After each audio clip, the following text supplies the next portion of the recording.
Uttarakhand PCS mains, देखिए exam आपका next month है, और नेक्स्ट मंथ ही नहीं, बस 15 दिन बाद ही है। उसके लिए अब एंजाइटी या फिर जितना भी लोड है, पेपर 1 2 3 4 हिंदी ये सब, वो एक्यूमुलेट हो गया होगा। सिलेबस जनरली आपका पूरा हो गया होगा सबका, लेकिन उसको पढ़ने के बाद भी ऐसा नहीं लग रहा होगा कि हाँ कुछ याद है, नहीं है तो भूल गए।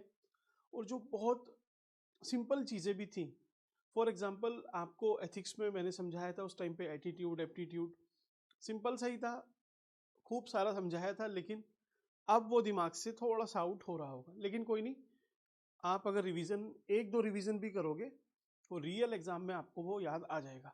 बाकी हाँ, जो एकदम फ्रिंज टॉपिक, ज़्यादा अगर आप एरिया कवर करने की कोशिश करोगे, तब फिर चीज़ें आपकी जो भी प्रिपरेशन है वो उतनी कॉन्क्रीट नहीं हो पाएगी। आप कहीं ना कहीं लूज कर जाओगे या फोमो में रहोगे कि ये पूरा हुआ है, ये नहीं है, वो नहीं है। तो चलिए, जहाँ तक भी आपकी गाड़ी पहुँची है, मुझे आपको अभी क्या कराना है, इस वीडियो को मुझे तो कंटिन्यू ही बनाना है, मीन्स ये वीडियो थोड़ी लंबी रहेगी। हाँ, अगर इसकी अपलोडिंग में कुछ दिक्कत होती है तो उसको छोटे छोटे पार्ट में डिवाइड करके सब्जेक्ट वाइज अपलोड हम कर देंगे। फिलहाल पहले चलते हैं जीएस पेपर 6 से, ठीक है। जीएस 1 है आपकी, जीएस 2, जीएस 3, जीएस 4 और जीएस 5 जो आपका उत्तराखंड स्पेशल है, जीएस 6। ठीक, हम इधर नीचे से स्टार्ट करते हैं। आपके पास जो भी स्टैटिक है वो पहुंच गया है, और होपफुली आपने पूरा कर लिया होगा। इसमें आपकी एक इकोनॉमी बच रही थी, ठीक, इकोनॉमी और इन दोनों के करंट के इशू, ठीक है। बाकी हिस्ट्री, पॉलिटी, इकोनॉमी, ज्योग्राफी वो आपकी पूरी हो चुकी है, आपके पास होगी। पीडीएफ को उसको रिवाइज करो, जो नोट्स बनाए वहाँ से पढ़ो। ये करंट और इकोनॉमी मैं आपको यहीं पे याद भी करा दूंगा, ठीक है। तो इसकी भी आपको ज़्यादा ऐसे नहीं सोचना कि इतना लेट हो गया, ये मिसिंग है।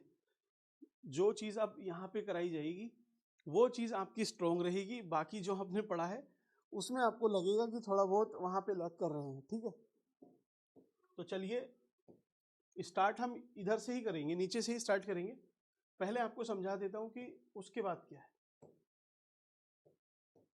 जीएस 4 में मैंने आपसे बोला था कि एक बार आपको सिलेबस सामने रख के कोशिश करेंगे कि रिवीजन करें, और उसमें कुछ थिंकर हैं जो वन लाइनर मुझे आपको देने हैं। फॉर एग्जाम्पल, ऐसे आपको समझ में नहीं आएगा, जैसे इस्पा, आप सबने मीन्स ये वर्ड तो याद ही होगा।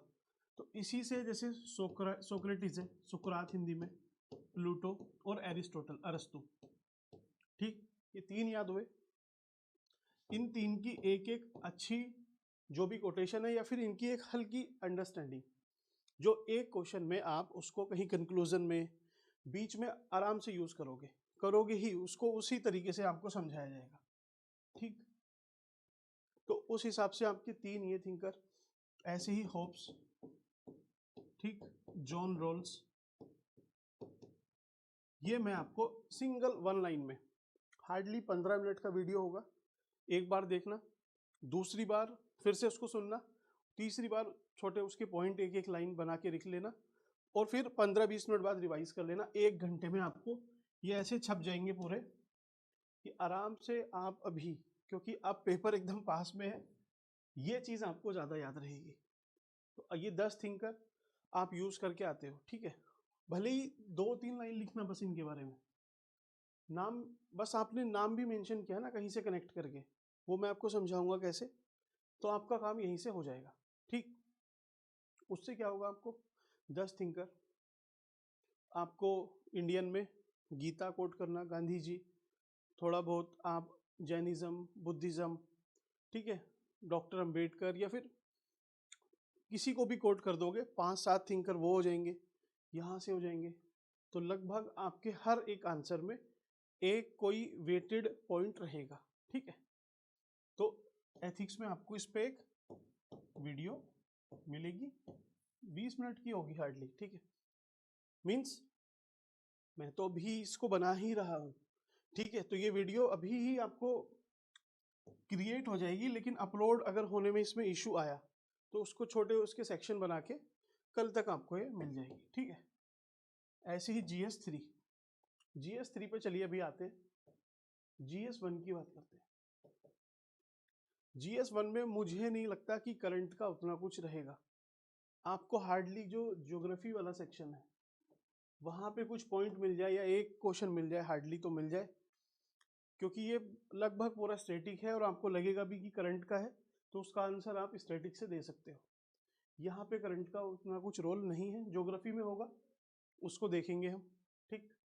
ऐसे ही GS2 में आपको मुझे थोड़ा पंचायत के बारे में एक बार समझाना है और जो एक दो टॉपिक है उनके बारे में आपको समझाना है, ठीक है। वो मैं कराऊंगा इसको अपने हिसाब से। ऐसे ही GS3 का थोड़ा सा है कि ये ज़्यादा है। GS3 आपको इकोनॉमीज की मिल चुकी है, उतना ही याद रखना बस, उसके बाहर भी नहीं पूछेगा। इसमें बचता है आपका एनवायरनमेंट, ऐसे ही सिक्योरिटी और साइंस टेक। तो जो पूरा करंट है आपका वो इसी 3 सेक्शन का है। मेनली जो करंट के क्वेश्चन पूछे जाएंगे नेशनल से, तो आपको ये भी पता होना चाहिए कि कितना मुझे करंट तैयार रखना है। तो करंट सारा आपका सिर्फ यहाँ पूछेगा। GS2 में भी हार्डली कोई एक एक्ट पूछ लिया तो पूछ लिया, अदरवाइज सारा current affair, science and tech, security, environment. For example Naxalism obvious question है, बनना चाहिए, ठीक है। तो ये रहेगा। वैसे इसमें रहेंगे काफ़ी टॉपिक हैं। सिक्योरिटी फोर्सेस का क्या मैंडेट है, वो एक स्टैटिक का पार्ट है, उस पर पूछने के चांस है, ठीक। ऐसी एनवायरनमेंट में बायोडाइवर्सिटी का इशू है, पॉल्यूशन का इशू है, डिजास्टर मैनेजमेंट भी पूछता है। तो इन सबको मैं आपको उसी लेवल से तैयार करा दूंगा। सपोज बायोडाइवर्सिटी में आपको मैंने बताया, इस तरीके से याद रख लेना, इसी से याद हो गया आपका। H से कि habitat destruction, invasive alien species, poaching, pollution, overgrazing, ये 5 पॉइंट बायोडाइवर्सिटी पे पूछेगा, कुछ भी लिख देना, ठीक है, यहीं से लिखा जाना है। पोल्यूशन पे ऐसे ही इन सब पे मुझे कराना है। तो पहले स्टार्ट करते हैं आपका, किससे स्टार्ट करें, करंट अफेयर से। अच्छा हाँ, अभी आपका GS 5th और 6th इसका आपको बताया, ये पूरा है, इसमें आपका इकोनॉमी और करंट बच रहा है।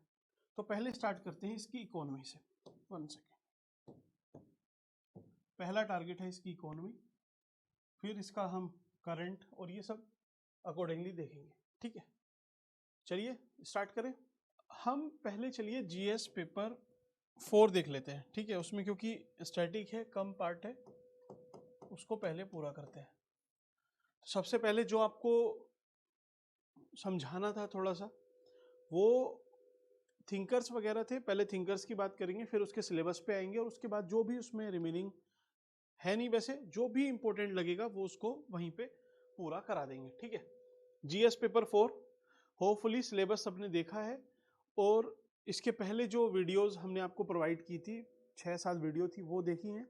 जो PDF प्रोवाइड की थी वो है, उसके बाद ही आप इसको ज़्यादा अच्छे से कनेक्ट कर पाओगे, अदरवाइज ये फिर आपके उतने यूज में नहीं आएगा, ठीक है। सबसे पहले स्पा सबने कराया, सबने नहीं कराया होगा, चलिए नाम तो सुना है सबने, स्पा, ठीक। यही इनकी क्रोनोलॉजी है। सोक्रेटिस, हिंदी में सुकरात, प्लूटो और एरिस्टोटल मीन्स अरस्तु, सॉरी। 3 नाम याद हुए, सबसे पहले नाम याद रखने हैं, ठीक। फिर इनके काम पे आएंगे। तो आपको अगर इनके बारे में सब कुछ भी पता है तो हार्डली एक आंसर में वो भी 4-5 लाइन बस यूज कर पाओगे, और मैक्सिमम केस स्टडी पे, उससे ज़्यादा तो यूज नहीं कर पाओगे, क्योंकि ये आपके पास 7-8 थिंकर यहाँ से हैं।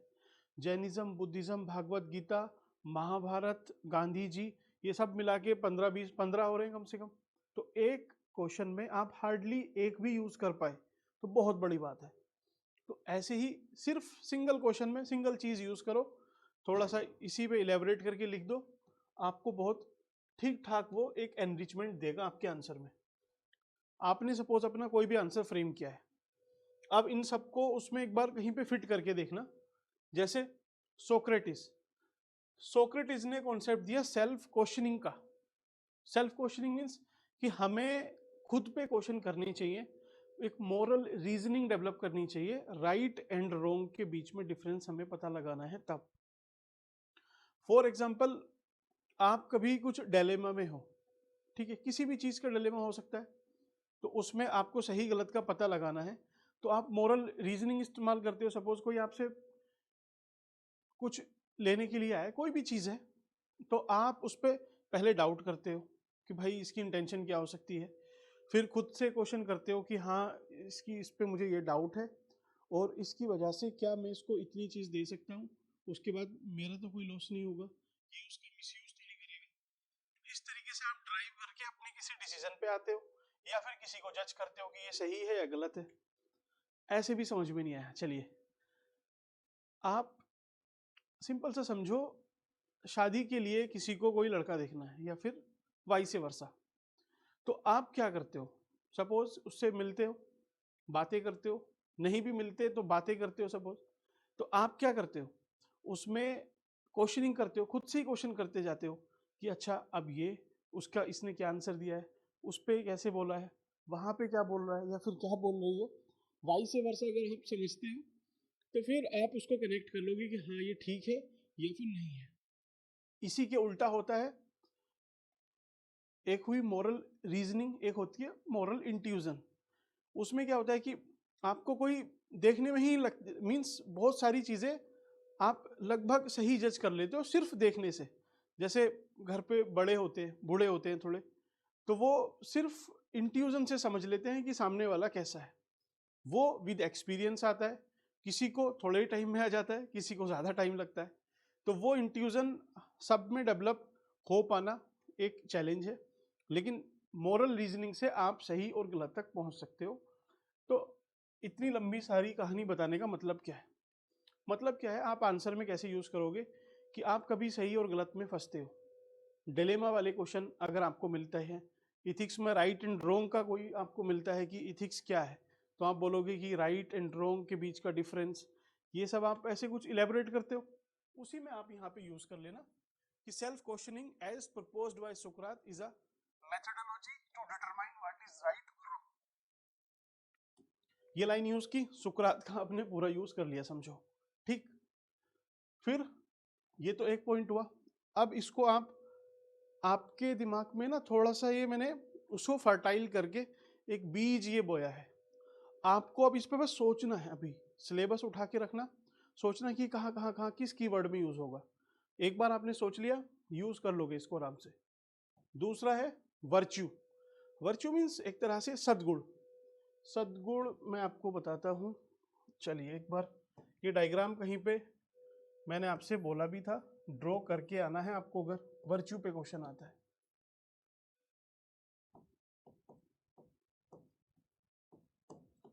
आपके अंदर अगर वर्च्यू है, सद्गुण है, कोई भी अच्छा गुण है, ठीक है, अभी के लिए तो सुबह उठना ही एक बहुत बड़ा सद्गुण है, ठीक, ये है। आप इसको अगर सही से प्रैक्टिस करते हो, इसको अगर आप प्रैक्टिस करते हो, तो प्रैक्टिस करके अगर आप कोई सही चीज प्रैक्टिस कर रहे हो, तो आप में एक कैरेक्टर डेवलप हो जाएगा। ठीक, आप कोई भी एक सद्गुण है उसको सस्टेन रखते हो या फिर प्रैक्टिस करते रहते हो, लाइफ में लेके आते हो, तो उससे आपका कैरेक्टर डेवलप हो रहा है और आप उस कैरेक्टर को मेंटेन रख रहे हो, मींस सस्टेन रख रहे हो। तो आप इसमें कुछ भी लिख दो, गुड लाइफ हो सकती है, ठीक है, मींस आप मोरालिटी या फिर मोरल लाइफ, कुछ भी, ये आपस में इंटरचेंज भी हो सकते हैं। ये कोई हार्ड एंड फास्ट रूल नहीं है कि अच्छा इसके बाद यही आएगा। ये मुझे आपको एक समझाना है कि एक डायग्राम आपको समझाया था, उसमें वर्च्यू, कैरेक्टर, ये सब नहीं बताया था। तो आप उसी तरीके से अगर कुछ भी मिले ऐसा आपको, तो आप यूज कर सकते हो। फॉर एग्जाम्पल आपसे पूछ लेते हैं व्हाट इज गुड लाइफ। अब गुड लाइफ में ऐसा थोड़ी कि आप सिर्फ जो आपको लिखना है आप इंट्रोडक्शन में लिखोगे, उसको आप किसी फिलोसफर से एक तरह से जस्टिफाई भी करोगे, ठीक है, कंक्लूजन भी लिखोगे। डायग्राम उसमें आपको समझ में नहीं आएगा, तो डायग्राम ये ड्रॉ करना है, यही नहीं ऐसे बहुत सारे डायग्राम आपको प्रोवाइड किए हैं, कुछ भी ड्रॉ करना, लेकिन इस तरीके से थोड़ा सोचते हुए चलना, ठीक। वर्च्यू, वर्च्यू क्या है? सद्गुण है। तो सोक्रेटिस ने क्या बोला कि वर्च्यू जो है वो आपसे नॉलेज से आती है, ज्ञान से। ज्ञान से कैसे? उन्होंने बोला कि अगर कोई अज्ञानी है, कोई भी अज्ञानी है, तो अज्ञानतावश वो कुछ ऐसे काम कर सकता है जो सही नहीं हो, जो वर्चुअस नहीं हो। अगर उसको ज्ञान हो जाए तो वो हो सकता है वैसे काम नहीं करे। तो आप इसको भी यूज कर सकते हो कि नॉलेज, नॉलेज मीन्स एजुकेशन। तो आपको कहीं एजुकेशन का या फिर इन सब का कुछ मिल जाए, जैसे अभी रेडिकलाइजेशन चल रहा है, ठीक है, तो आप उसको डी रेडिकलाइज करने के लिए क्या स्टेप लोगे? तो ये तो कहीं भी यूज हो सकता है। जीएस पेपर 3 इंटरनल सिक्योरिटी, उसमें ही क्वेश्चन है आपका, वहां भी यूज कर लेना इसको। कैसे? भाई नॉलेज मीन्स एजुकेशन, एजुकेशन से वर्च्यू, वर्च्यू आपको एक नेचुरली राइट पर्सन बनाती है। ऑल्दो एजुकेशन से भी कुछ नहीं होता, जिसको ज़्यादा अच्छी एजुकेशन मिलेगी वो ज़्यादा बुरा कर सकता है, जिसको कम होगी वो कम बुरा करेगा। फॉर एग्जाम्पल, चलिए बात आई है तो भी, दिल्ली का ब्लास्ट देखा आपने, ठीक, क्या टर्मिनोलॉजी उसको दी गई है? थोड़ा देखते हैं, आप अपडेट रहते हो। White collar terrorism. अब कोई एक अनपढ़ आदमी होता, ठीक है, किसी ने पढ़ाई नहीं की है, वो अनपढ़ है, कुछ नहीं पता उसे, तो वो ज़्यादा से ज़्यादा क्या कर सकता है? एक फिदाइन अटैक कर सकता है। फिदाइन अटैक मीन्स जाके बम लगा के कहीं पे फट सकता है, कुछ बड़ी कॉन्स्पिरेसी वो बना नहीं सकता, उसको उसी लिए यूज भी करते हैं। लेकिन ये डॉक्टर थे, इन्होंने धीरे धीरे करके जो एक्सप्लोजिव है उसको इकट्ठा किया, और डॉक्टर थे, इनके पास राइट्स भी थे कि कुछ अमाउंट में उसको ले सकते हैं। वैसे ही थोड़ा एक तरह से क्रेडिबल भी थे, जल्दी से कोई डाउट नहीं करेगा, पढ़े लिखे थे, नॉलेज थी, तो ज़्यादा अमाउंट इन्होंने इकट्ठा किया और ज़्यादा बड़े बड़े केमिकल हार्मफुल बॉम्ब्स ये सब बना सकते थे, बनाए भी होंगे पता नहीं अभी, और उससे ज़्यादा लोगों को मार सकते थे। अभी जितना एक्सप्लोजिव पकड़ा गया है, तो उससे लगभग 8-10 लाख लोग एक साथ मारे जा सकते थे। तो एक फिदाइन अटैक करने वाला एक को, 10 को, 100 को मार सकता है, ठीक है। भाई बम को इतना बड़ा बम थोड़ी फोड़ देगा। लेकिन ये लोग, सपोज जो गुजरात में ही पकड़े गए, एटीएस ने पकड़ा, वो क्या बना रहे थे? राइसिन। इसमें क्या है? एक बड़ी पानी की टंकी है, या फिर एक शहर को कोई एक पानी की टंकी है, कुछ भी ऐसी चीज जो फीड करा रही है, रेगुलर वहां तक एक्सेस है उसका। पानी की टंकी ले लो, पूरे शहर में पानी की सप्लाई है, उसमें आप आधा गिलास डाल लो, पूरा शहर सो जाएगा, इतनी इंटेंसिटी थी इसकी। तो ये किसने बनाया होगा? अनपढ़ तो बना नहीं सकता, पढ़े लिखे नहीं बनाया किसी ने। तो ये बात लिखने के लिए सही है कि education is good, but character education, virtuous education, ठीक है, वो सब मिलेगी, या एथिकल एजुकेशन, इन सब ये सबके पास होगी, तब वो एजुकेशन सच में आपको एक नॉलेज का फॉर्म एक्वायर करती है और धीरे धीरे आपको अच्छी लाइफ देती है। अदरवाइज खराब एजुकेशन मिली, उससे आपकी नॉलेज गलत हो जाएगी, वो गलत हुई तो आप कहीं फट जाओगे, ठीक। अब जिसने बम फोड़ा है वो भी थोड़ी ना बचा है, वो भी फटाइए, ठीक है, तो वो कोई गुड लाइफ है क्या? चलिए तीसरा है नेवर कॉम्प्रोमाइज्ड। अब ये सुकरात की लाइफ से इंस्पायर्ड है। सुकरात ऑल्दो चाहते तो उस टाइम पे कॉम्प्रोमाइज करके जेल से बाहर आ सकते थे, लेकिन ये जेल में ही रहे, वहीं पे धीरे धीरे धीरे धीरे ये मरते रहे। कॉम्प्रोमाइज नहीं किया इन्होंने अपने प्रिंसिपल से। तो ऐसा आप पब्लिक सर्विस में लिख सकते हो कि अपनी पब्लिक सर्विस इथिक्स, ड्यूटी, ठीक है, रूल्स, रोल, जितने भी कीवर्ड्स हैं सब में कुछ भी आ जाए यूज कर लेना, उससे कॉम्प्रोमाइज नहीं करना चाहिए। डिसीजन मेकिंग में किसी भी चीज में आप कॉम्प्रोमाइज नहीं करोगे अपने प्रिंसिपल से तो आप सही हो एज पर सुकरात। ठीक, तो स्पा में पहला एस सोक्रेटिस, और उससे ही निकलता हुआ है सेल्फ क्वेश्चनिंग, एस ये भी एस। ठीक, फिर वर्चुअस है, वर्चुअस का तो अभी नीचे भी मिलेगा आपको। और तीसरा है नेवर, ये तो इनकी लाइफ से इंस्पायर्ड है। तो एक याद रखो, सोक्रेटिस सेल्फ क्वेश्चनिंग। ठीक, आत्ममंथन बोल लीजिए, आत्ममंथन में यूज कर सकते हो आप, अंतरात्मा की आवाज में भी यूज कर सकते हो, कुछ भी XYZ कहीं भी यूज कर लो, बस सोक्रेटिस का नाम आपको एक क्वेश्चन में यूज करके आना है। ठीक, अब स्पा में दूसरा है पी, प्लेटो, प्लूटो भी बोलते हैं इसको हिंदी में, यही है ना स्पा, एरिस्टोटल, हिंदी में इनका नाम है अरस्तु। तो ये अरस्तु, क्रोनोलॉजी भी यही है, पहले ये आएंगे, इनके चेले प्लेटो, उनके अरस्तु, अरस्तु का सिकंदर, सिकंदर चाणक्य का कॉन्टेम्परेरी। ठीक, प्लूटो। तो पी से सबसे पहले याद रखो, पी से ही एक वर्ड है फिलोसफर किंग। फिलोसफर किंग का कॉन्सेप्ट इन्होंने दिया। क्या था फिलोसफर किंग का? कि जो लीडर है, जो राजा है, उसको गाइड होना चाहिए by morality, ethical standards, means compassion, welfare, wisdom, courage, ये जितने भी अच्छे अच्छे वर्ड्स हैं, ठीक, उससे होना चाहिए, ना कि किसी गलत चीज से, जैसे एरोगेंस, जितने भी नेगेटिव चीज, नेगेटिव इमोशंस है। आपको मैंने याद कराए थे क्या शायद, लीप करके, LEAP, एल से लस्ट, ईगो, इस तरीके से कराए होंगे शायद, लस्ट, ईगो, एंगर, और पी से लस्ट, ईगो, एंगर, पी से भी था एक, ठीक है।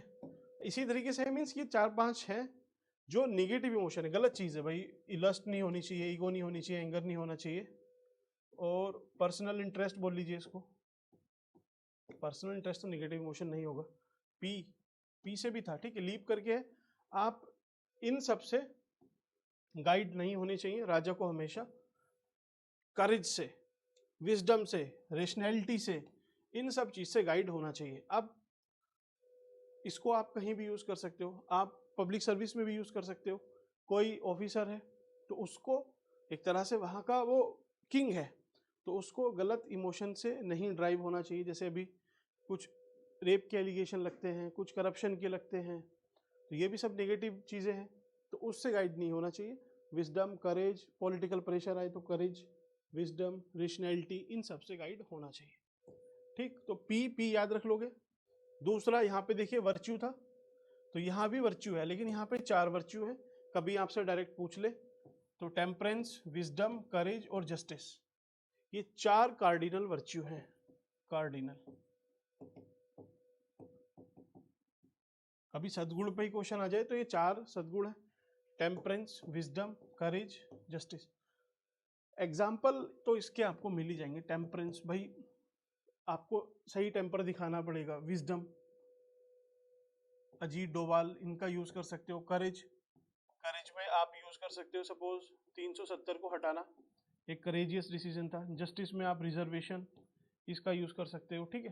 तो किसी का भी तो वर्च्यू अलग चीज हुई, इनके एग्जाम्पल आपको मैंने बहुत सारे कराए हुए हैं, ठीक।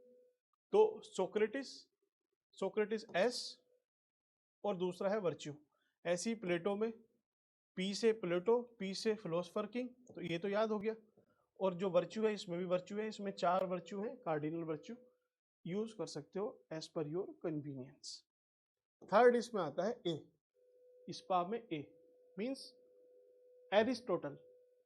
एरिस्टोटल मीन्स अरस्तु। एक बात याद रखो बस, वो है गोल्डन मीन्स, वही बुद्धिज्म वाला कॉन्सेप्ट कि 2 एक्सट्रीम है, एक एक्सट्रीम ये है, एक एक्सट्रीम ये है, बीच में हमें रहना है, ठीक। किसी भी डिसीजन में पब्लिक सर्वेंट हो, कोई ऑफिशियल्स हो, पॉलिटिशियन हो, कोई भी है जो पब्लिक लाइफ में, जनरल लाइफ में भी आप काउंट कर सकते हो, तो उसको दो एक्सट्रीम को अवॉइड करना चाहिए। ठीक, कि ना ज्यादा सॉफ्ट होना है ना हार्ड होना है। सपोज आप देखो नेक्सलिज्म, उस पे आपको ज्यादा सॉफ्ट भी नहीं रहना है भाई, उनके खिलाफ कार्रवाई करनी है, और इतनी भी नहीं करनी है कि और ज्यादा उनमें रेडिकलाइजेशन होना स्टार्ट हो जाए। कम से कम जो लोग नेक्सलिज्म को छोड़ना चाहते हैं उनके पास भी उतना रोम रहे कि वो उसको छोड़ दें। ठीक, तो इसको आप कहीं भी यूज कर सकते हो। एथिक्स का है, एथिक्स में आपको बहुत बार ऐसे ऑप्शन मिलेंगे कि आपको मध्यम मार्ग से चलना पड़ेगा। ठीक है, तो आप यहाँ पे यूज कर सकते हो। तो ये याद हुआ आपको क्या? स्पा, सोक्रेटिस, एस से सेल्फ क्वेश्चनिंग, पी से प्लूटो फिलोसफर किंग, ए से एरिस्टोटल गोल्डन मीन्स। ठीक, याद रहेगा? यहां तक कोई प्रॉब्लम? तीनों यूज हो जाएंगे, होने ही चाहिए, करने ही हैं। ठीक है, चलिए अब नेक्स्ट पे आते हैं। मैंने बोला था आपसे कि कम रहेगा, लेकिन ये बीच में इधर उधर की बातें हैं तो उस वजह से थोड़ा बड़ा हुआ, लेकिन मैं कोशिश करूंगा कि इधर उधर ज्यादा नहीं जाए। ठीक, कांत, कांत कौन है? Immanuel Kant. ठीक, इन पे तो मुझे लगता है कि एक इंडिविजुअल क्वेश्चन भी बन सकता है, तो थोड़ा इनके बारे में एक दो पॉइंट ज्यादा याद कर लेना। ठीक, 2025 में वेरी वेरी इंपॉर्टेंट। एक जनरल इनकी जो भी कॉन्सेप्ट है उसको समझ लो, किसी आंसर में यूज कर लेना, और ये तो यूज होना ही है, गारंटी बोल रहा हूँ 100% आप इनको यूज करके आओगे, किसी ना किसी आंसर में पक्का यूज होगा। ठीक, तो अच्छे से समझ लो, और पूरा एक क्वेश्चन आ जाए तो आपकी बल्ले बल्ले है। 10 नंबर का आया तो 6 7 नंबर आपको दिला के चला जाएगा, यही वाला स्लाइड। ठीक, पहला, अब इसकी मुझे लग रहा था कि कुछ क्रोनोलॉजी बनाई जाए, लेकिन एक बार समझ लोगे तो फिर उसकी बात देखते हैं। ठीक है, ऑटोनॉमी ऑफ विल मीन्स किसी भी इंडिविजुअल को ऐसे एक्ट करना है कि वो खुद से या फिर अंदर से एक्ट कर रहा हो, ना कि किसी एक्सटर्नल प्रेशर से। तो आपको एक तरह से रेशनल चॉइस रखनी है। आपको ऐसा नहीं कि आप इमोशन से चल रहे हो, किसी भी डिसीजन के टाइम पे आपको एक रेशनल माइंडसेट रखना है, एक ऑब्जेक्टिविटी रखनी है, ताकि आप एक सही मीन्स फॉलो कर पाओ। ठीक है, यही है आपकी autonomy of will. For example, आप किसी कंपनी में काम करते हो, ठीक है, तो वहां पे आपके पास कितनी फ्री विल है? आप ज्यादा कुछ नहीं कर सकते। जो एक एसओपी है, आपको ये काम असाइंड है, आपको वही करना है, आप उसके अलग नहीं कर सकते हो। वो अगर गलत भी है तभी भी आपको करना पड़ता है। तो ये बोलते हैं कि आपको तार्किक रूप से उस काम को करना होगा। ठीक, और आपको अपनी जो विल है, जो इच्छा है, और इच्छा भी कैसी? तार्किक इच्छा, इमोशनल इच्छा नहीं, उससे कॉम्प्रोमाइज नहीं करना है। बात ऐसी है कि इसको यूज आपके करना है, बस करना कैसे? कहीं पे कॉन्स्टिट्यूशन का क्वेश्चन मिल जाए कि कॉन्स्टिट्यूशनल मोरालिटी, कॉन्स्टिट्यूशन को अपहोल्ड रखना है, कॉन्स्टिट्यूशनल वैल्यूज अपहोल्ड रखनी है, तो आपको ऑटोनॉमी ऑफ विल, इसके अकॉर्डिंग अगर आप एक्ट करते हो तो आप कॉन्स्टिट्यूशनल वैल्यूज, मोरालिटी, सब चीज़ों को अपहोल्ड रख पाओगे। ऐसे ही कंसाइंस, अंतरात्मा की आवाज़, उसको भी मेंटेन रखना है, तो आप यहाँ से रख पाओगे।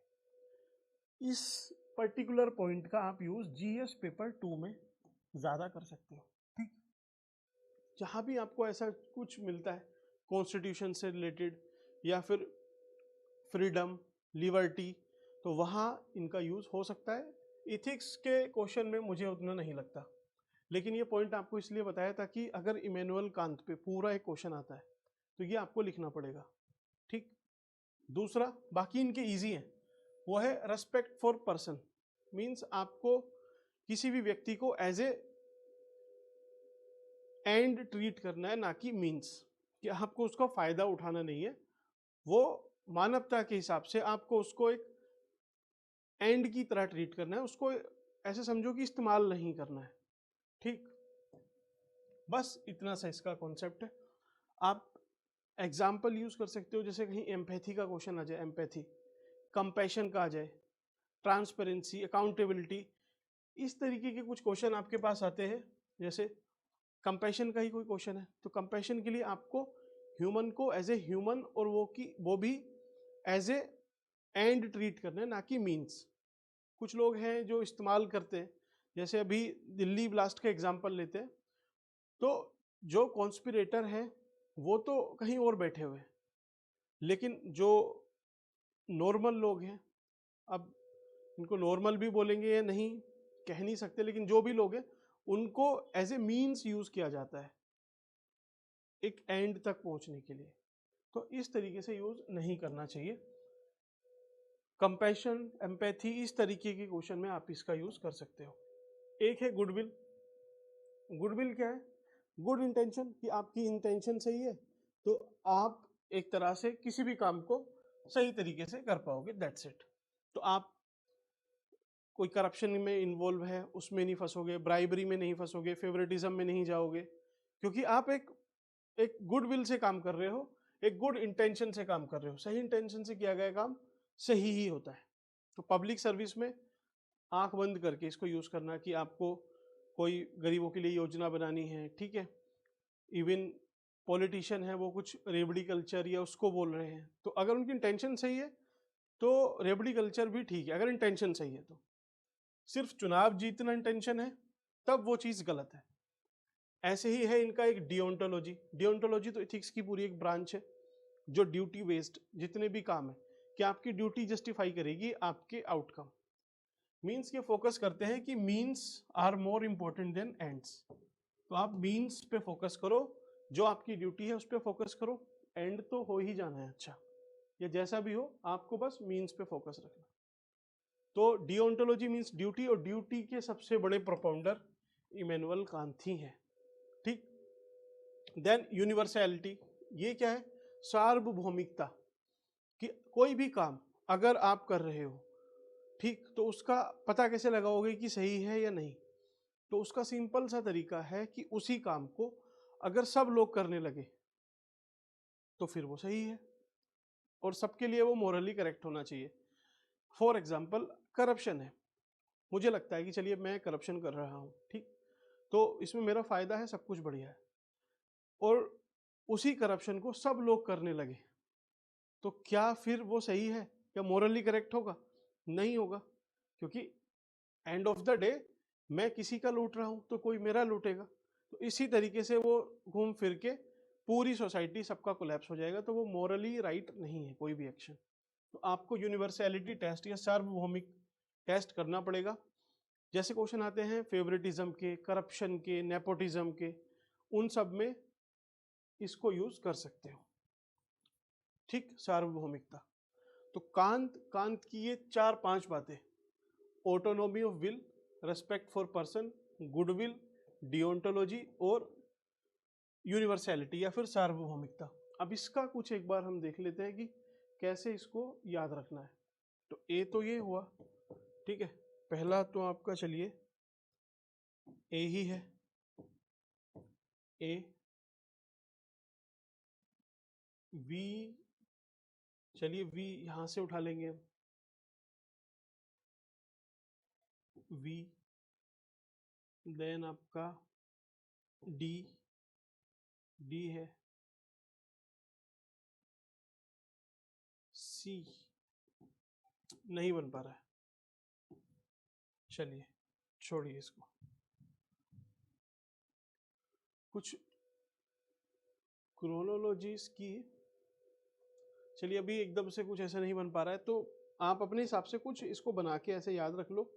ये 1 2 3 4 5 याद रखनी है। तो पहला डिओन्टोलॉजी तो इजी याद रह जाएगा आपको, या फिर आप ऐसे याद करो ABCD, ABCD। वही मैं कोशिश कर रहा था लेकिन इसमें वो ऐसा वर्ड है नहीं। वी से वो वाला बी मत याद रखो, वी से यूनिवर्सैलिटी, ये वी ये वाला याद रख लो। तो AV 2 हो गए, सी हमें याद नहीं आ रहा, डी डिओन्टोलॉजी। तो 3 तो हो गए आपके, 1 2 3।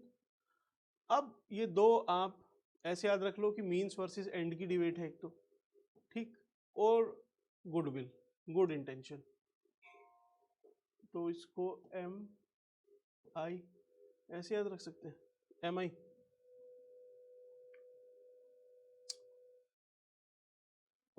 एम आई नहीं हो पा रहा है, ठीक है, अभी नहीं है, आप इसको एक बार देख लो। ABCD, तो ABCD से आप C हटा दो तो 3 तो याद हुए आपको, 2 M और I M जो भी है आप देख लो उसको, ठीक है, याद कर ले रहे हैं इसको यहीं पे। यूज आपको मैंने बता दिया, कंसाइंस कॉन्स्टिट्यूशन GS पेपर 2 में ज्यादा इसका यूज होगा, वहां पे आपको ये यूज करना है, ठीक। तीसरा, 3 वो थे, एक कांत। 4th नंबर पे आते हैं बेंथम, बेनथम। तो बेन मीन्स क्या, बेनिफिट, ये बेनिफिट की बात करेंगे, किसका, ज्यादा से ज्यादा लोगों का, कि maximum good for maximum number. For example ये बोलते हैं कि ज्यादा से ज्यादा फायदा करो और कम से कम नुकसान होना चाहिए, तो वो चीज सही है, ठीक, ये गुड है, गुड को मैक्सिमाइज करो और जो बैड है उसको मिनिमाइज करते रहो।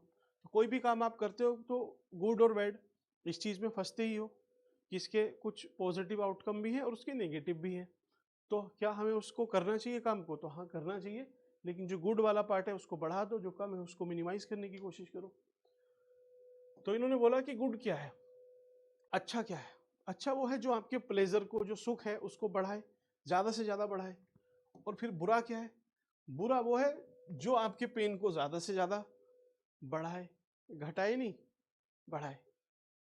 समझे मतलब क्या है, गुड अच्छा वही है जो आपके सुख में और वृद्धि करे, और जो आपके दुख में वृद्धि करे वो बुरा है। Good means maximum pain, sorry pleasure, और बैड मीन्स मैक्सिमम पेन, तो मैक्सिमम ही है, अगर पेन हो रहा है तो खराब है और प्लेजर है तो गुड है, ठीक, याद रह जाएगा। Benefit, Bentham means benefit, benefit किसका, maximum good for maximum number, इनकी ये बहुत फेमस एक लाइन है, आप इसी लाइन को यूज कर लेना। कहाँ पे यूज करना है, जितनी वेलफेयर स्कीम है, मनरेगा, PDS, जनधन योजना, डायरेक्ट बेनिफिट ट्रांसफर, आपका जितनी भी वेलफेयर स्कीम्स हैं, GS पेपर 2 याद करो, वेलफेयर स्कीम में जो भी आता है, वीमेन के लिए है, यूथ के लिए है, ओल्ड एज के लिए है, आपका ट्रांसजेंडर के लिए है, किसी भी चीज के लिए अगर वो कल्याणकारी योजना है तो कल्याणकारी ज्यादा से ज्यादा लोगों को करोगे आप, तो उसमें आप इसको यूज कर सकते हो। इसी को एक फॉर्म में बोलते हैं क्वांटिटेटिव यूटिलिटेरियनिज्म, इसकी हिंदी क्या है, यूटिलिटेरियनिज्म को बोलते हैं उपयोगितावाद, उपयोगितावाद, ठीक। क्वांटिटी मींस नंबर, कि आपको ज्यादा से ज्यादा नंबर पे फोकस रखना है, उसकी जितनी ज्यादा उपयोगिता वो उतना अच्छा चीज है, ठीक, याद रह जाएगा। इसमें कुछ वैसे और है नहीं, इसी चीज को अगर आप याद रख लेते हो तो आपका काम हो जाएगा। कभी डिजास्टर मैनेजमेंट की क्वेश्चन में आ जाए या केस स्टडी में आ जाए कि आपके पास 2 चॉइस है, बूढ़ों को बचाना है या फिर इनको बचाना है, या फिर आप एक लोग को आपको मारना पड़ रहा है, उसके बदले 100 लोग बच रहे हैं, तो आप क्या करोगे, ऑब्वियसली 100 की तरफ जाओगे, क्यों, क्योंकि नंबर ज्यादा है। नंबर क्यों, बेंथम कोट कर लेना, ठीक, याद रह जाएगा। अब इन्हीं से थोड़ा सा कंफ्यूजन होता है मिल के लिए, JS मिल, जॉन स्टुअर्ट मिल, तो इन्होंने भी यूटिलिटेरियनिज्म का ही सिद्धांत दिया है, लेकिन ये बात करते थे नंबर की। इन्होंने नंबर नहीं बोला, इन्होंने क्वांटिटी नहीं बोला, इन्होंने बोला क्वालिटी पे ध्यान होना चाहिए, क्वालिटी पे। ऐसा नहीं कि ज्यादा नंबर से ही सब कुछ हो जाएगा। ज्यादा स्कूल खोल दिए अपने, सपोज कहीं पे लाखों स्कूल खोल दिए हैं, यूनिवर्सिटी खोल दिए हैं, तो उससे कोई एजुकेशन थोड़ी ना सुधर जाएगी, आपको क्वालिटी पे भी फोकस करना पड़ेगा, उससे चीजें सही रहती हैं। तो इन्होंने क्वालिटी पे ध्यान दिया, इन्होंने बोला कि जो ह्यूमन की लाइफ है उसमें फिजिकल प्लेजर लोअर लेवल पे आते हैं, उसके ऊपर फिर इंटेलेक्चुअल प्लेजर, क्रिएटिविटी, ये जितने भी है ये सब हाईएस्ट प्लेजर जो मेंटल चीजें हैं, मोरालिटी है, आपका इंटेलेक्चुअलिज्म है, और आपका क्रिएटिविटी है, लिबर्टी है, तो ये सब हाईएस्ट प्लेजर है, ये आपको मिलते हैं तो ठीक है, रादर कि आप बस फिजिकल प्लेजर इन सब में रहो। इनका एक फेमस कोट भी है, अगर मैं सही से उसको याद कर पाऊँ तो शायद कुछ ऐसे है, a dissatisfied human is better than satisfied pig. Means एक असंतोष व्यक्ति एक संतोष वाले पिग से ज़्यादा बेहतर है, कुछ इस तरीके से निकल के आएगा। तो आपको समझ में आया कि इन्होंने क्या बोला था, क्वांटिटी, इन्होंने बोला क्वालिटी। अब आपको कहीं पे मिल जाए गवर्नेंस के जितने टॉपिक हैं, हेल्थ में, एजुकेशन में और स्कीम्स में भी, क्वांटिटी तो सरकार देती है, क्वालिटी पे फोकस करना है। क्वालिटी, इन सब पे अगर आपको कहीं पे लिखना हो तो जेएस मिल के बारे में लिख देना। ठीक ठीक है, चलिए।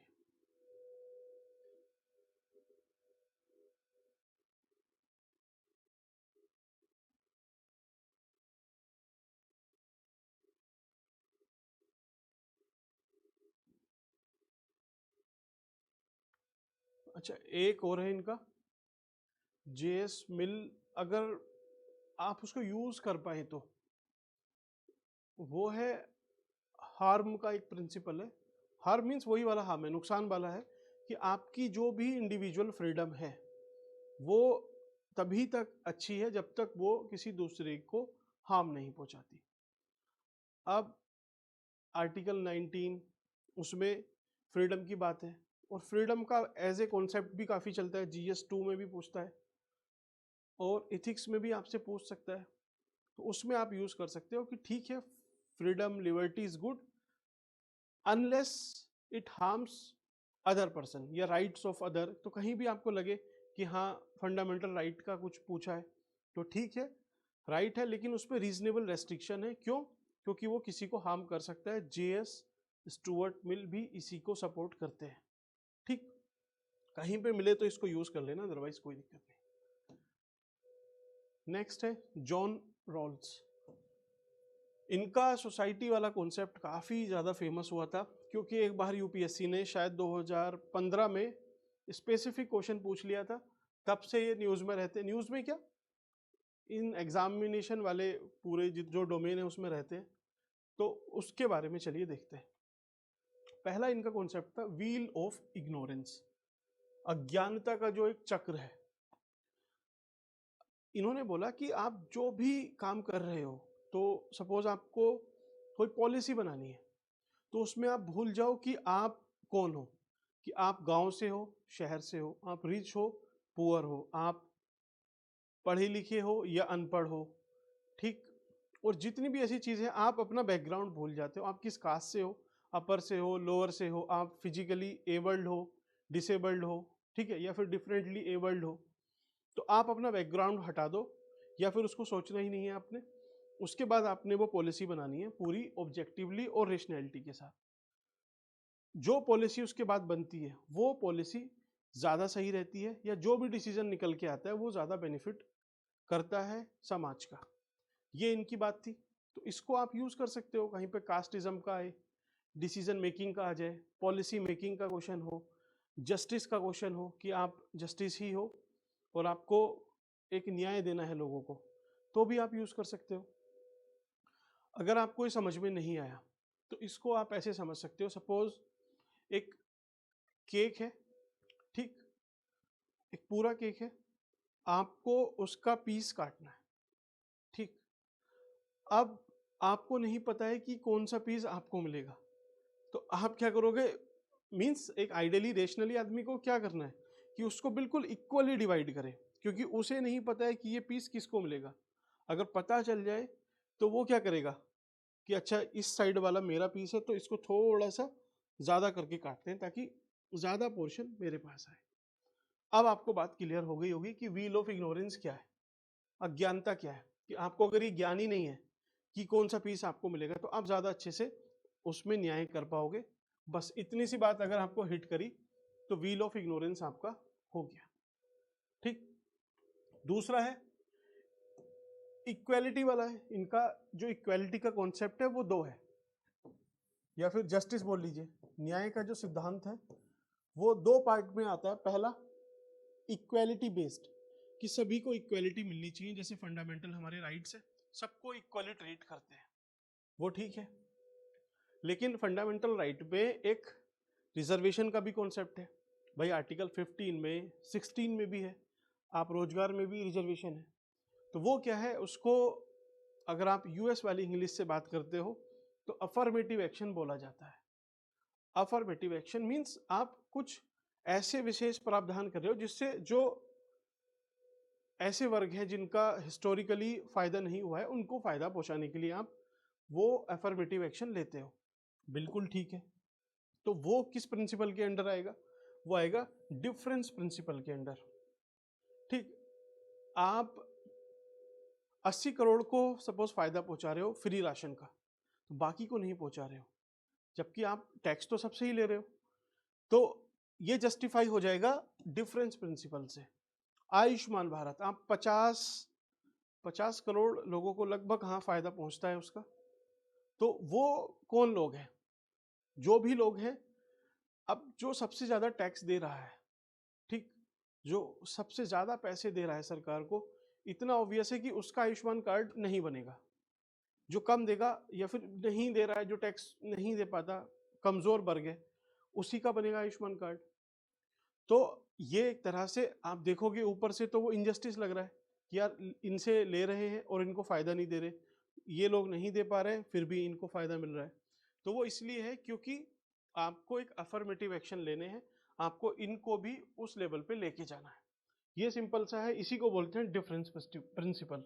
तो न्याय के दो सिद्धांत है, इक्वालिटी बेस्ड कि आपको इक्वली सबको राइट देने हैं, दूसरा है डिफरेंस बेस्ड कि आपको उनकी जो भी डिफरेंस है या फिर सोशो इकोनॉमिक बैकग्राउंड है उसके हिसाब से उनको फायदा पहुंचाना है।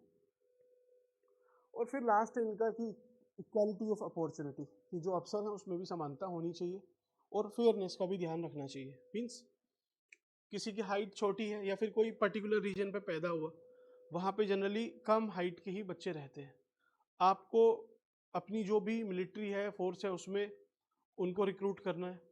तो ओबियसली अब हरियाणा वाले और जो नॉर्थ ईस्ट वाले हैं, आप उनके लिए सेम हाइट का पैरामीटर नहीं रख सकते, क्योंकि जनरली हरियाणा में टॉल रहते हैं और वहाँ पे हाइट, एवरेज हाइट भी कम है। तो उस वजह से आपको उनको थोड़ा रिलैक्सेशन देना पड़ेगा, क्योंकि दोनों ही एबल हैं, सक्षम है, दोनों ही मजबूत है, लेकिन जस्ट बिकॉज वहाँ का जो एक रीजनल डेमोग्राफी है, वहाँ की जो नेशनल जो एवरेज हाइट है वो कम है, उस वजह से वो लैक भी नहीं बोलेंगे, उस वजह से उनको जस्टिस में कहीं प्रॉब्लम आती है, तो आप उनको रिलैक्सेशन दो ताकि वो इक्वल हो जाए। ठीक, तो ये बात आपको समझ में आई।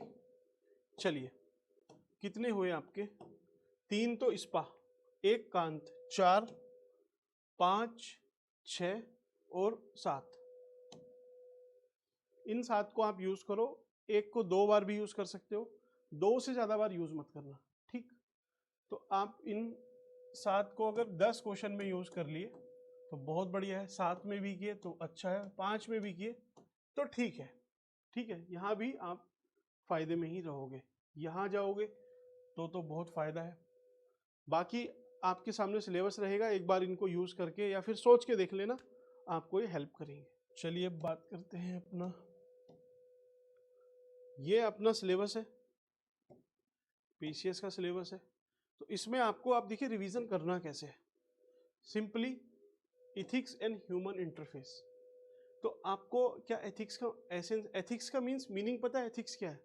मैंने आपको पीडीएफ कराई है, वीडियो भी है, अभी ये फिर ज़्यादा लंबी हो जाएगी, इसको एक्सप्लेन करेंगे तो आपको सबसे पहले वो दिमाग में ही उसको याद करो, व्हाट इज इथिक्स, कुछ आ रहा है दिमाग में? ठीक है, what is essence of ethics, इसका एसेंस क्या है?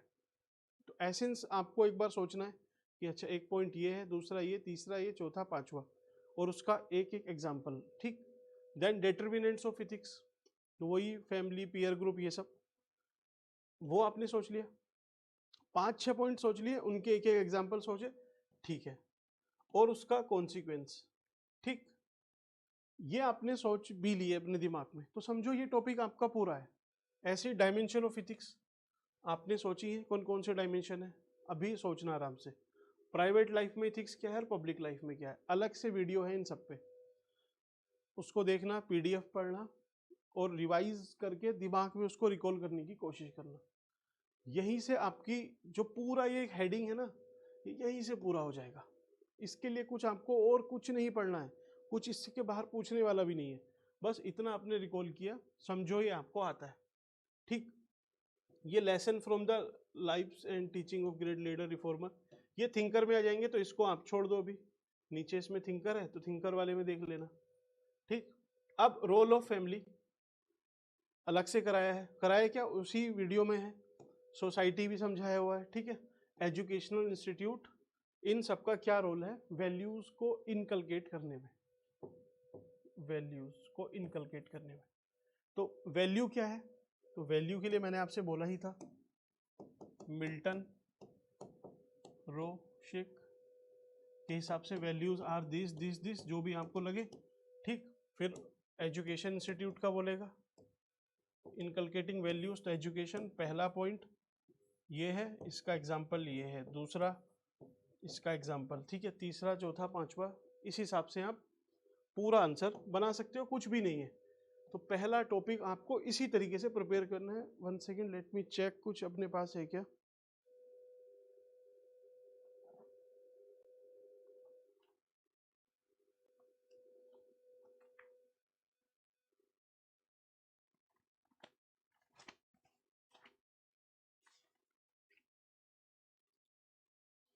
ये आरटीआई वगैरह का है, चलिए एक बार देख लेते हैं इसको भी,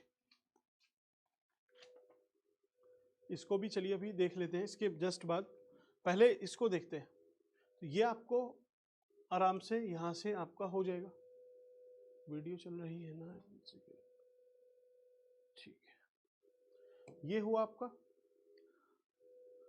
एटीट्यूड। एक लेक्चर था इस पे, इसका कंटेंट आपको उसमें समझाया, स्ट्रक्चर बताया, फंक्शन बताए, इसके थॉट्स पे और व्यवहार पे क्या फर्क पड़ते हैं।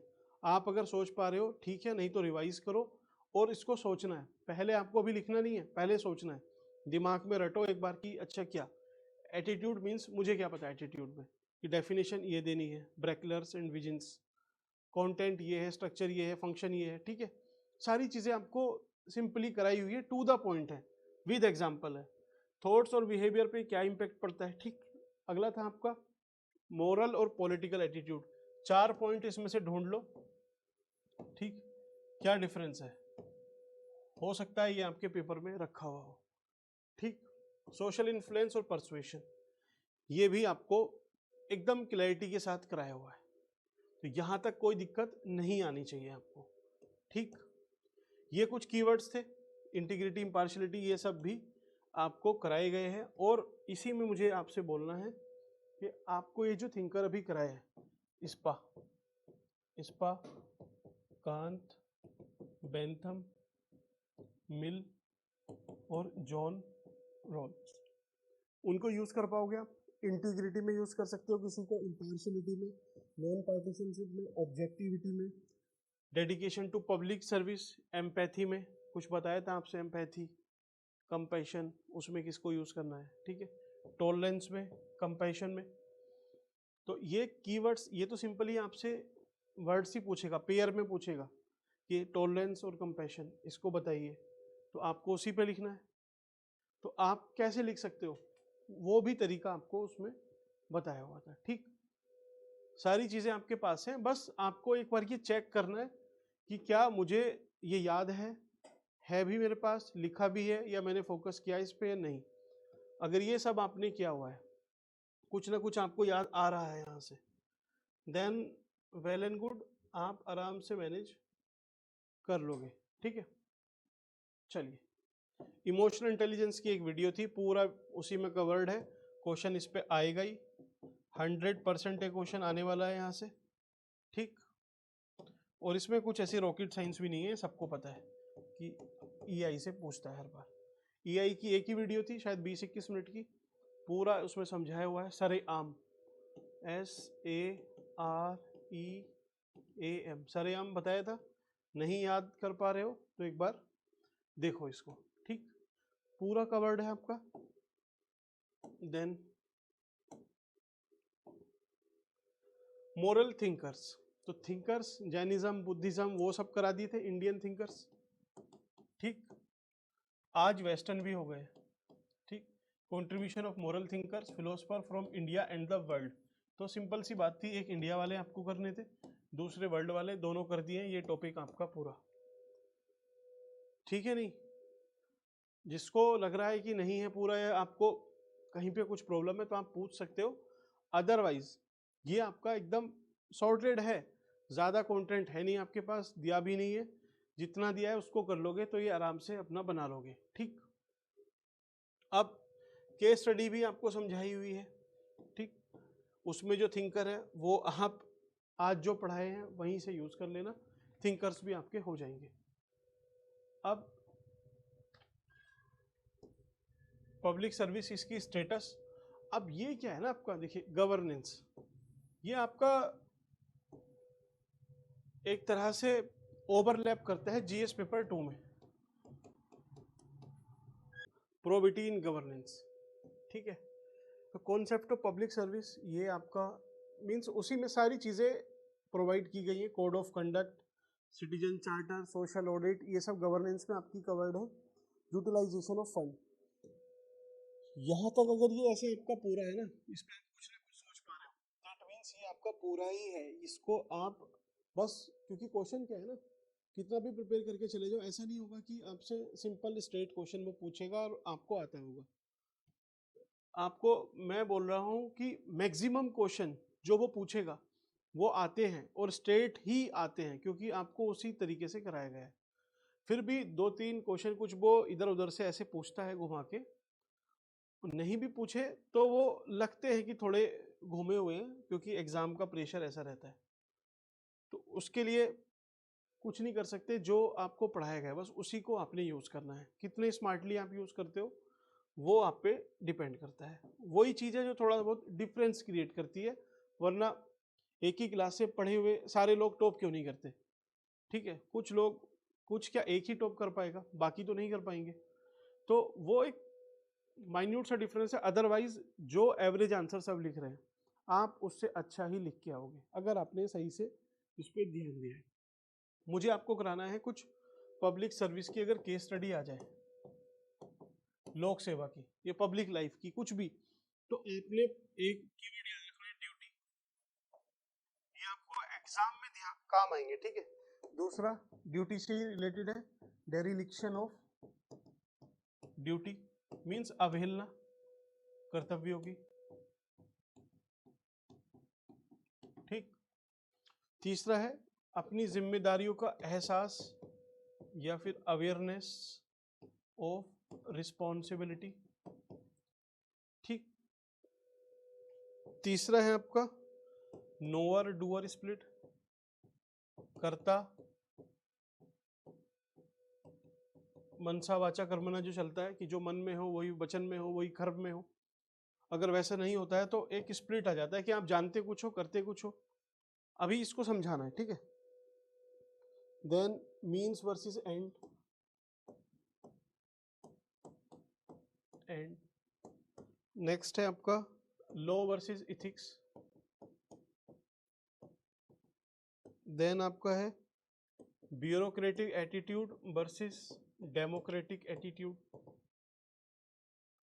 बाकी एम्पैथी, कंपैशन, प्रोबिटी, इंटीग्रिटी, ये कीवर्ड्स तो हैं ही, अकाउंटेबिलिटी, ट्रांसपेरेंसी, ठीक। अब इसमें आपको यूज करना है कांत, थिंकर में अगर मैं आपको बताऊं कांत, एरिस्टोटल और स्पा में से कुछ भी यूज कर लेना, बस यही है आपका। अब ये आपको ऐसे समझ में नहीं आया कि ये लिखा हुआ है लेकिन ये क्या ही है।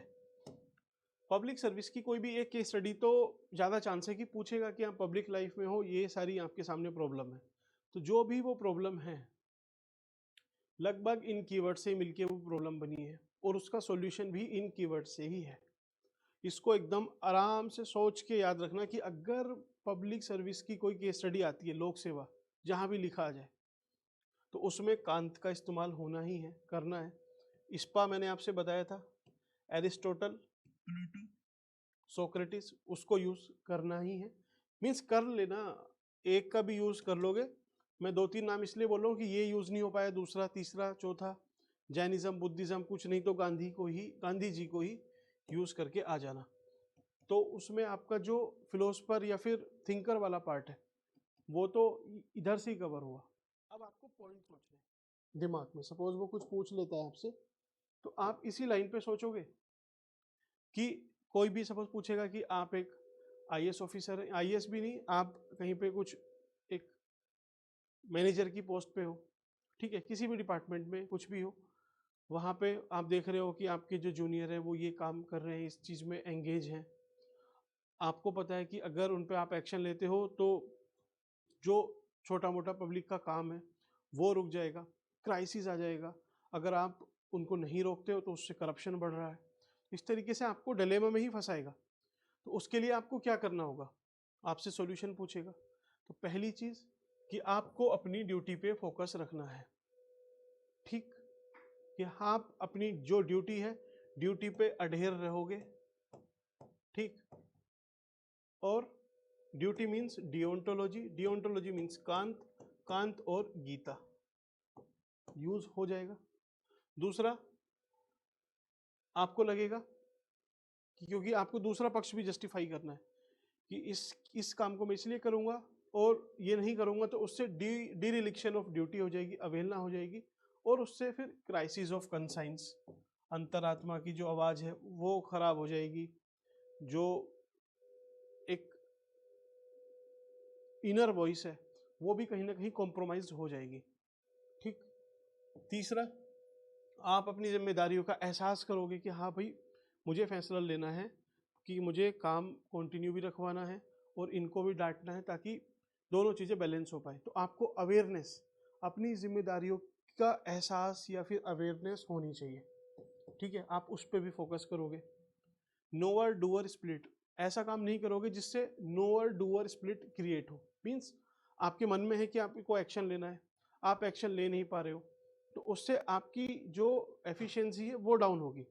आप वो काम करोगे जो करेक्ट है, जो ड्यूटी है वो सही है, आप वो कर रहे हो तो आपके अंदर ये स्प्लिट नहीं आएगा। तो वो आपसे पॉजिटिव निगेटिव पूछता भी है कभी कभी कि इसके फायदे क्या है और नुकसान क्या है। तो फायदे क्या होंगे आप लिख दो, जो भी आपको लिखना, नुकसान में कि डिरिलिक्शन ऑफ ड्यूटी हो जाएगा, नोअर डूअर स्प्लिट हो जाएगा, ठीक। यही एक के पॉजिटिव है, दूसरे के नेगेटिव है। अभी मैं आपको समझाता हूँ मीन्स वर्सेस एंड। आप मीन्स पे फोकस करोगे, एंड तो सही हो ही जाना है, ठीक है, डिओन्टोलॉजी हुई। तीसरा, लॉ वर्सेस एथिक्स, आपको एक तरफ लॉ को भी फॉलो रखना है और जो एथिक्स है उसको भी बनाए रखना है, तो इसके बीच में बैलेंस लेके चलना है आपको। दूसरा है ब्यूरोक्रेटिक एटीट्यूड और डेमोक्रेटिक।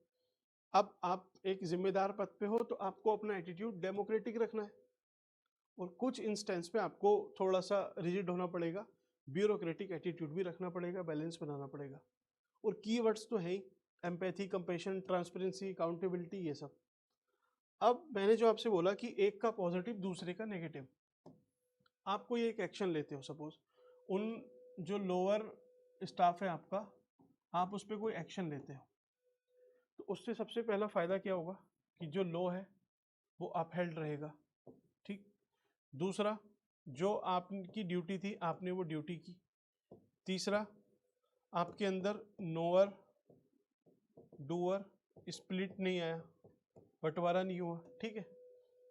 और इसमें आपने आपने मीन्स पे फोकस किया, ठीक। पांचवा, ये मैं इधर से ही बना रहा हूं, इसमें मीन्स वर्सेस ये हो आपका, और ये कीवर्ड्स कि आप इंटीग्रिटी को अपहोल्ड किया, प्रोबिटी को किया, ठीक है, अकाउंटेबिलिटी, ट्रांसपेरेंसी, रिस्पॉन्सिबिलिटी, इसमें से कुछ भी लिखा आपने। अब अगर आप वैसा नहीं करोगे या ऐसा कर रहे हो जिससे लो अपहेल्ड है, आपने उन पर कार्रवाई की जो कि सही बात थी, होनी चाहिए थी, तो उससे ये फायदे हुए। नुकसान क्या हुए, नुकसान भी तो होंगे ना उससे। क्या कि जो इथिक्स है, जो इथिक्स कहती थी कि आपको एक बैलेंस बना के भी चलना चाहिए, वो कहीं ना कहीं कॉम्प्रोमाइज हो जाएगी। ड्यूटी, आपका काम सिर्फ यही नहीं था कि उन पे एक्शन लेना, उनकी जो ड्यूटी थी वो भी करवानी थी, आपने उसको डिरेलिक्शन ऑफ ड्यूटी करा दिया, ठीक। नोअर डूअर स्प्लिट तो आपका खत्म हुआ, लेकिन उससे जो वर्क कल्चर है उसकी एफिशिएंसी में या फिर क्राइसिस आ गया, आपने मीन्स पे फोकस किया लेकिन एंड खराब हो गया। ये जो कीवर्ड्स हैं इसमें इसका अपोजिट लिख दो। तो बात ये है, देखिए ये कोई हार्ड एंड फास्ट रूल नहीं है, ये अभी मनगढ़ंत चीज़ बनाई हुई है। मैं आपसे बस इतना बोल रहा हूँ कि पब्लिक सर्विस या फिर ऐसे स्पेयर की केस स्टडी आएगी, आप सिर्फ इन कीवर्ड से कोई केस स्टडी नहीं भी पढ़ी तो आप बना सकते हो, क्योंकि कभी कभी क्या होगा, होगा ही ये तो, आपके पास केस स्टडी अगर आपने एक बार पढ़ी, समझ में आई फर्स्ट रीडिंग में, तो आप लिख ही लोगे, लेकिन जब टाइम का क्राइसिस होगा उसके लिए ये चीज़ है कि आप, ऐसा भी होगा कि एक बार पढ़ के समझ में नहीं आई, दोबारा आप पढ़ नहीं सकते। क्यों? क्योंकि टाइम इतना कम है, आपने पढ़ा तो आपके पास हार्डली 3 या 4 मिनट है आंसर लिखने के लिए, क्वेश्चन छूट गया आपका। तो उसमें आंख बंद करके जो भी कीवर्ड्स हो, नाम हो, बस उनका यूज़ करके लिख देना, और फिर थिंकर, ये कीवर्ड्स लिख लोगे तो आंसर आपका लगभग एवरेज के आसपास या उससे भी आगे पहुंच जाएगा, ठीक है। तो ये क्राइसिस मैनेजमेंट के लिए है, अवेयरनेस आपको होनी चाहिए। ये एक एग्जांपल है, ऐसे जो आपको केस स्टडी कराई है उसको इसी हिसाब से एक बार सोच लेना। अब मैं देखता हूँ इसमें कुछ और है कि आपको जो हेल्प कर सकता है।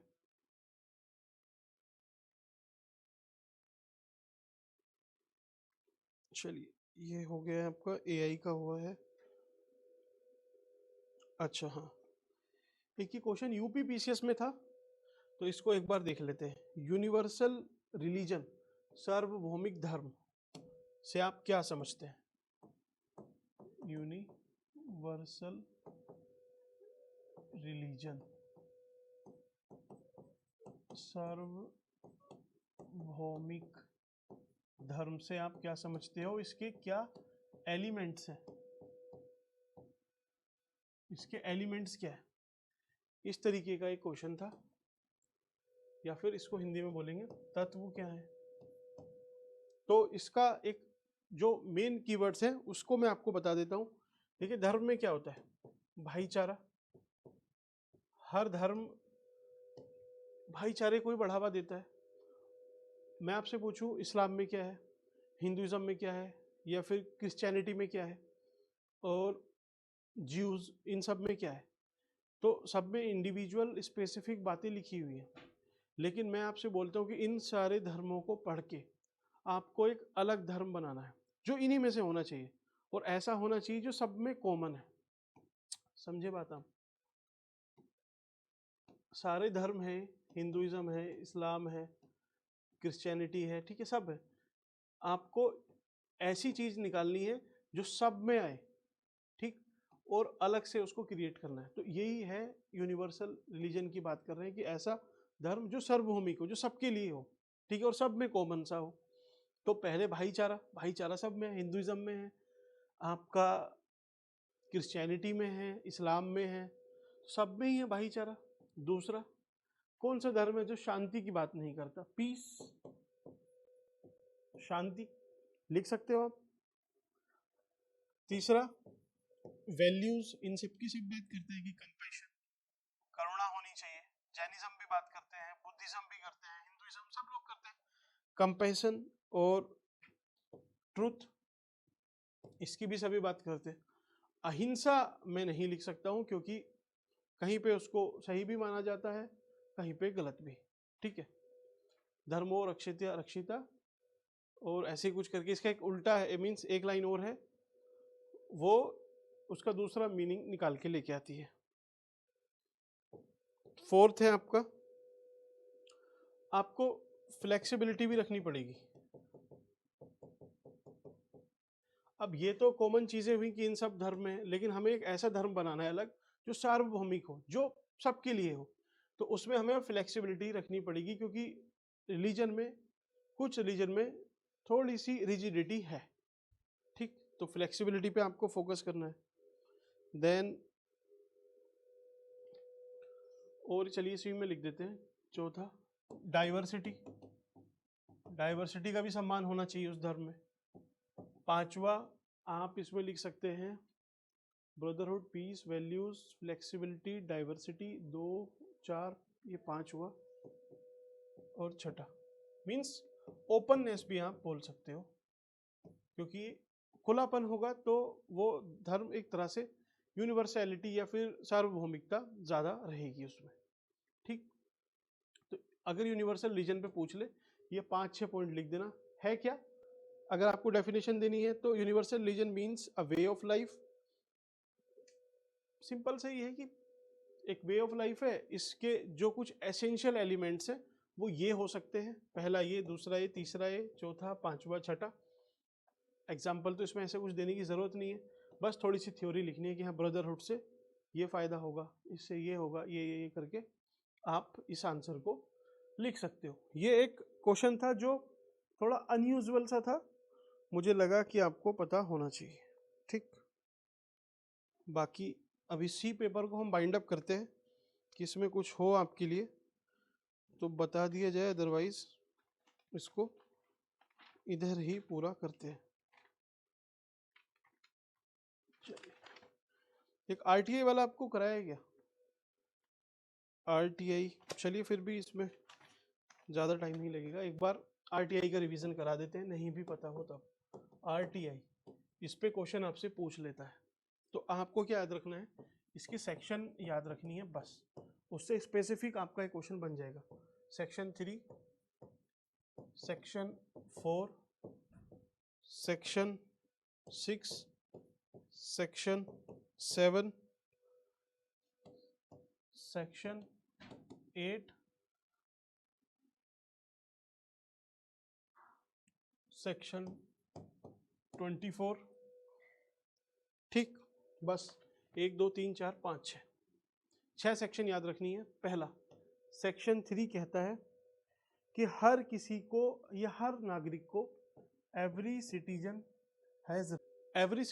Has right to access information, means उस तक इंफॉर्मेशन पहुंच जाए, ये उसका अधिकार है। ठीक, तो आरटीआई एक्ट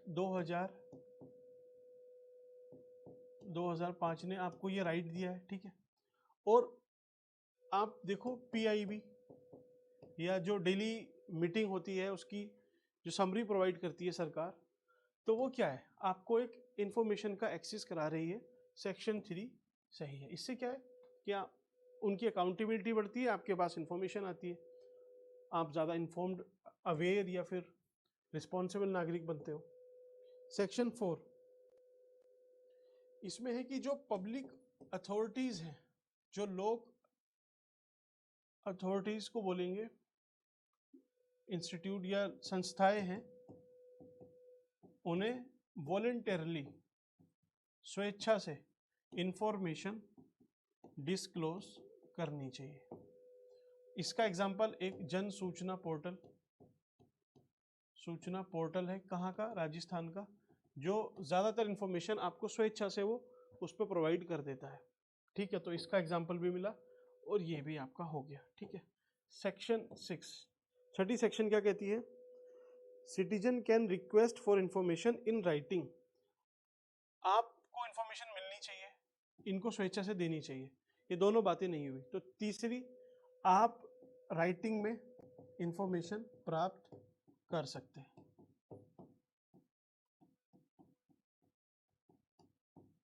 आप आरटीआई फाइल करते हो, उसमें आपको जो रिप्लाई मिलता है रिटन में, इन सब में सेक्शन 6।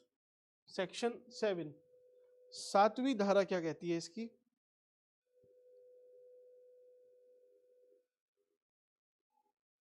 कि आप जो पब्लिक अथॉरिटी है, ठीक है, ये जो थी, इनको जो इंफॉर्मेशन यहाँ तो स्वेच्छा से दे रही थी, आपको स्वेच्छा से नहीं तो आपको इंफॉर्मेशन अगर आपसे मांगी गई तो 30 दिन के अंदर देनी पड़ेगी। अगर वो जान से संबंधित है, लाइफ को थ्रेट या उससे संबंधित है, तो आपको 48 घंटे के अंदर वो इंफॉर्मेशन देनी पड़ेगी। अब यहाँ से आप बात समझो, 4 सेक्शन आपको याद रखनी है। 3 4 6 7, तो 3 का डबल कर दो 6, 4, तो आप ऐसे करो 3 4 5 6 7, उसमें 5 नहीं है, 3 4 6 7। 3 में क्या है कि आपको इंफॉर्मेशन एक्सेस हो जाए, दूसरे में मीन्स आप ऐसा समझो इसको, ये आप हो, ये सरकार है, ठीक। अब आपको ये इंफॉर्मेशन एक्सेस हो जाए, जो भी इंफॉर्मेशन है, ठीक, अपने आप ही मिल जाए, ना आपने मांगी और ना ही किसी सरकार को देनी पड़ी, वो ऐसे ही है जो रेगुलर एक पार्ट है जो आपको मिल जाएगी, एक्सेस हो गई आपको। दूसरा ये है कि ये खुद से ही इनको इंफॉर्मेशन दे दे बिना मांगे, तो ये सेक्शन 3 हुई, ये 4 हुई। अब देखनी हमें 6 और 7। तो 6 में ये है कि भाई ये काम नहीं हो रहा है तो आप एक काम करो, रिटर्न में दे दो, मीन्स आप रिटर्न में मांग लो तो ये इन्फॉर्मेशन दे देंगे, ठीक। और रिटर्न में मांगी जाएगी इन्फॉर्मेशन तो आपको 30 दिन के अंदर अंदर देनी है। तो यहाँ पे जो ये प्रोवाइड कर रहे थे स्वेच्छा से, ये 30 दिन के अंदर इनको करनी है, और जान से संबंधित है तो 48 घंटों में प्रोवाइड करनी है। तो 4 सेक्शन याद हुई। तो अगर आपसे जब पूछता है कि आरटीआई एक्ट से क्या हुआ है, तो एक तो मैंने आपको केस स्टडी बताई थी कि लखनऊ के ही एक कॉमन विलेजर थे, वो पहुंचे तहसीलदार साहब के पास, उनसे कुछ इन्फॉर्मेशन ली, तो जो इन्फॉर्मेशन तहसीलदार साहब ने दी वो गलत थी। उसको उस गांव के जो व्यक्ति थे उन्होंने रिपोर्ट किया तो बाद में पाया गया कि हाँ तहसीलदार ने गलत इन्फॉर्मेशन दी है। उसके बाद 25,000 रुपये का फाइन पड़ा तहसीलदार पे, और कुछ टाइम के लिए शायद सस्पेंड भी किए गए। तो ये एम्पावरमेंट दिखाता है of a common man through RTI. तो आपसे पूछे कि लेजिस्लेशन से कैसे एम्पावरमेंट होता है, तो ये उसका एक एग्जाम्पल है, रिसेंटली केस स्टडी में यूज कर सकते हो। और आरटीआई एक्ट के बारे में पूछे तो आरटीआई एक्ट ने लोगों को एम्पावर्ड किया है, उसकी जो सेक्शन 3 से ये होता है, 4 6 7 इन सब से ये चीज़ें हो रही हैं विद एग्जाम्पल की जन सूचना पोर्टल है, ये है वो है, केस स्टडी लिखा आपने।